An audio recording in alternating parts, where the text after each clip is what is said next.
Ganun talaga mga ka-farm boy, minsan talaga mas may successful breeding tayo. Minsan din yun, palupak.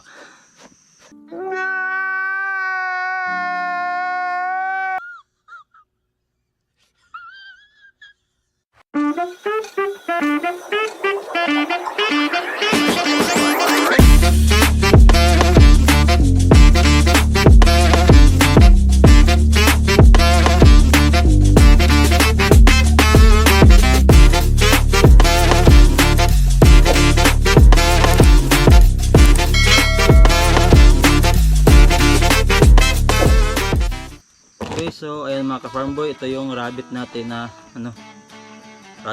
nag-overdue. Ayan siya, oh. So nag-anak siya. So ito siya ay nag-anak siya ng ika 35 days, no. So overdue na talaga siya. Yung mga anak niya paglabas is patay lahat.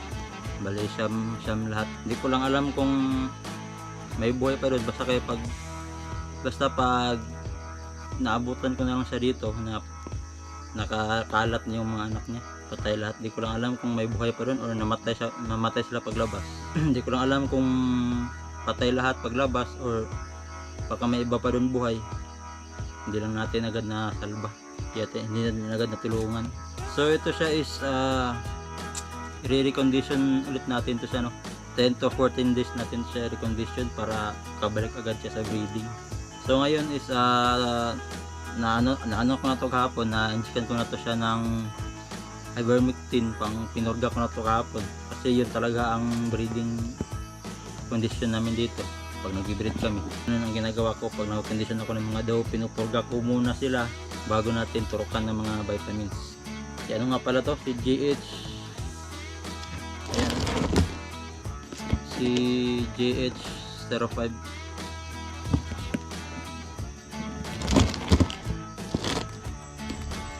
So atin muna siyang i-brush, no, para mawala yung mga nabalibo niya, para malinisan din. Kasi ginagroom natin to siya para sa breeding ulit. Ganun talaga mga ka-farm boy, minsan talaga mas may successful breeding tayo. Minsan din yun, palupak.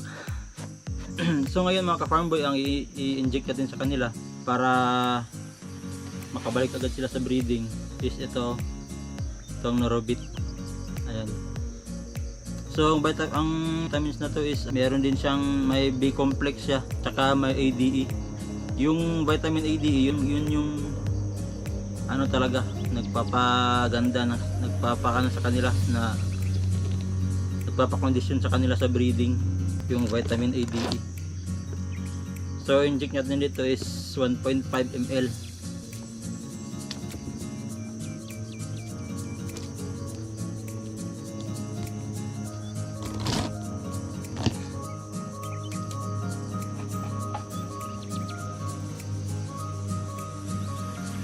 So mga ka-farm boys, sa pag-inject natin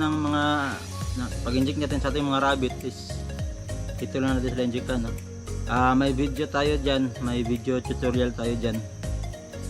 Hanapin nyo lang sa mga reels natin, mga video natin.